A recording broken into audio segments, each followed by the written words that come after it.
If you want to take a screenshot on a Samsung Galaxy A27, then we have a couple of methods that allow you to do so. For example, you can press power and volume down buttons.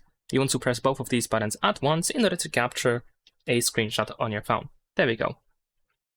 Now, besides that, we also have a palm swipe gesture. So with the side of your hand, you can swipe from left to the right side of the phone or from the right side to the left side. So more or less it looks like this. Now, of course, this gesture might not be enabled in your settings, so if that gesture doesn't work for you on your Galaxy A27, then you want to open Settings, then scroll down over here and go to Advanced Features. Then you want to open Motions and Gestures, and over here you want to make sure that Palm Swipe to Capture is enabled. Besides that, while we are in Settings, you can also go to Accessibility.